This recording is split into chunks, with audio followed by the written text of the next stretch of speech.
My name is Carlos Alberto Lopez Montalegre, and you can also call me Bamboosling Bit, which is the name of my YouTube channel.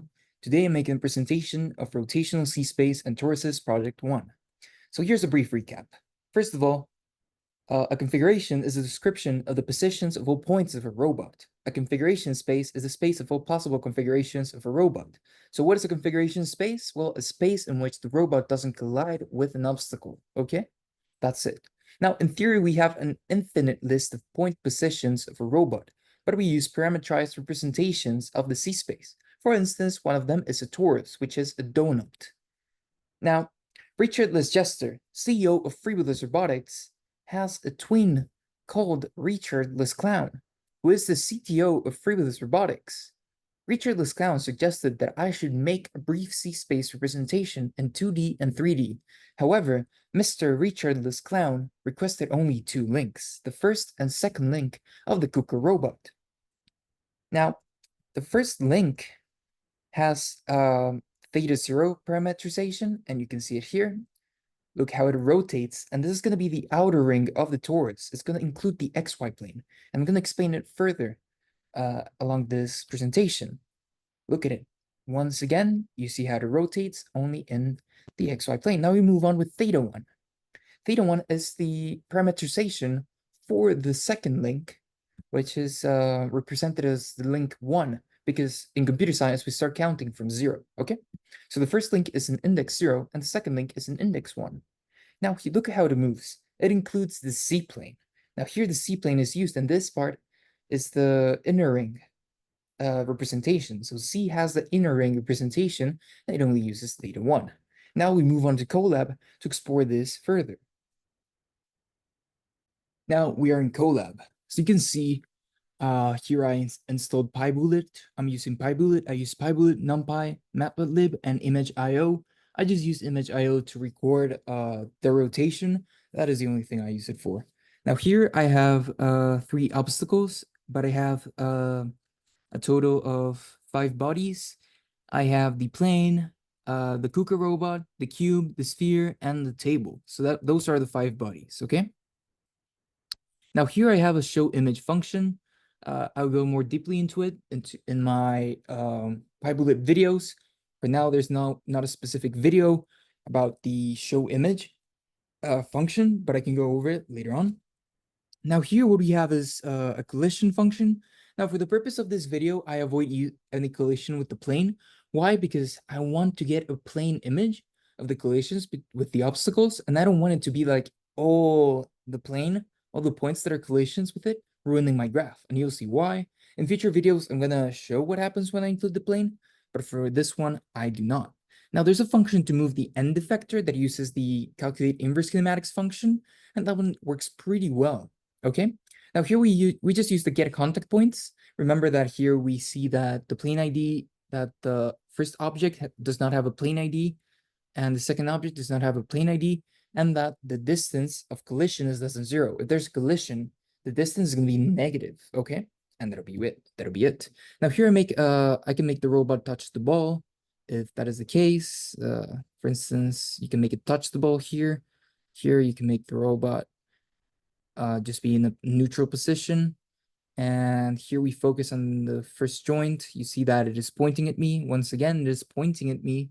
You can see it. It's just pointing at me. Now here is the interesting function. We have the flattened C-space function. Now this function will only work with 2 joints, okay? It's going to work with the first and second joint, because remember, Mr. Richard Lesclown requested that I only work with the first and the second link. Now here we have theta 0 and theta 1. You can see the limits are here.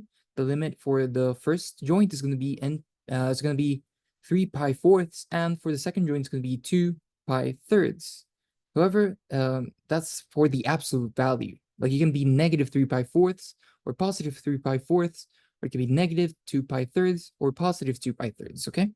Now, here I add the is-collision function, and I append it to the obstacle space. So every time there is a collision, I append it to the obstacle space, and every time there's a free space, I append it to the free space list. So I have 2 lists that I work with. Now, finally, I scatter them. Now, the red points are going to be the obstacles, just so you know. So here we have the obstacles that we're working with.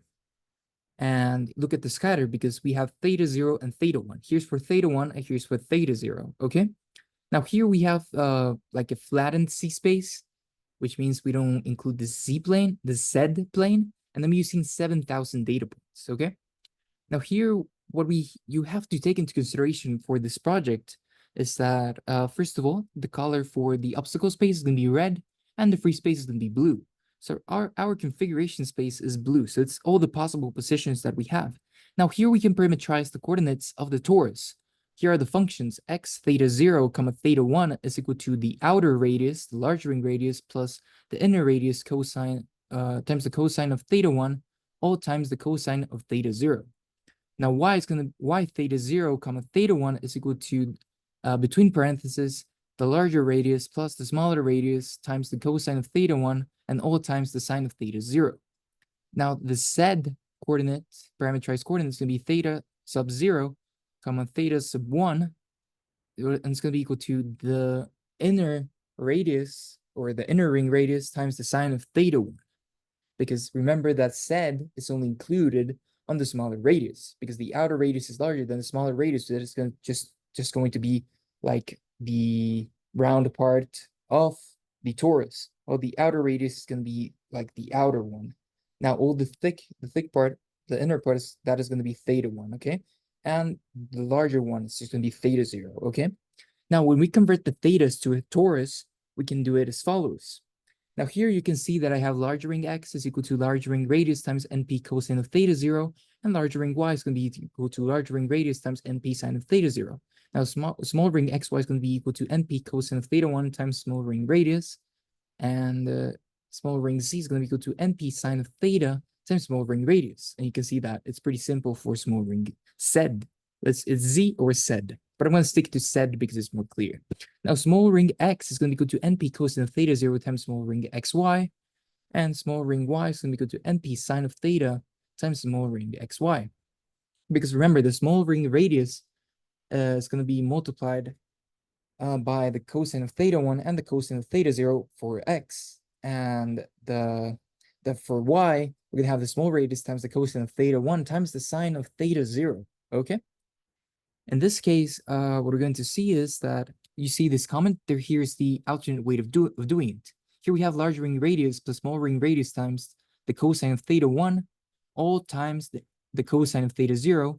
And here we have y is equal to, between parentheses, the large ring radius plus the small ring radius times the cosine of theta 1, all times the np sine of theta 0. Okay? And here we have z is equal to small ring radius times np sine of theta 1, just as this parametrization that we have above, okay? Now here we have the C-space function. This function is going to graph everything. I give it like low alpha values because we actually want to visualize this torus. And you see that it's not a complete torus because there's a range of values that we cannot access. And we can actually calculate the volume of this torus later on in future videos. But you can see here that, for instance, we have the obstacle space and free space lists. They're really useful in here. We make the samples. It's also 7,000 samples still. And here's the 3D representation. Here's the 2D representation. And right now, that is all that is required. Like, you have to make a 3D subplot, projection 3D, and you have XS, YS, and ZS to convert thetas to torus. Now you scatter them for the particular obstacles, and you have a scatter for the particular free spaces, okay? So you have the limits of -1 on 1, y limit of -1 on 1, and z limit of -1 on 1, okay? So here we have this view. I mean, you can see how you can slightly change it if you'd like. For instance, I have it here. Let's see. It's going to take a couple minutes because it's like 7,000 of them. Additionally, like we have a zim roll 0. Perhaps you can change it to 18. And you can see more or less how it changes slightly. How we see it here, we get like a lower visualization. What if we actually request a -28? You're going to see it from below rather than above.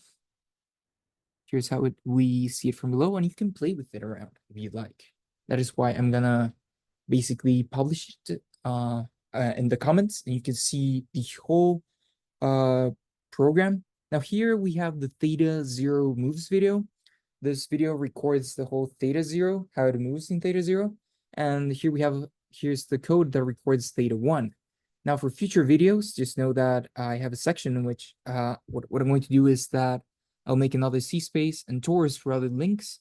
We have 21 different combinations because there are 7 links in the Cooker robot, and we're going to use 2 of them. Okay, so we have a total of 21 combinations. You'll see in the next video how it'll work, because I mean, if you have a table with 7 rows and 7 columns, you're going to see that the diagonal is going to be using the same links, and that is impossible. So we're going to remove 7 of them, and you're going to see that the combinations that we have are going to repeat because they're just like permutations, like 1, 2 and 2, 1 are the same combination. So that's going to happen for all of them. So that's why the remaining 42 permutations are just going to be divided by 2, and we end up with 21 different combinations that we can use for the links.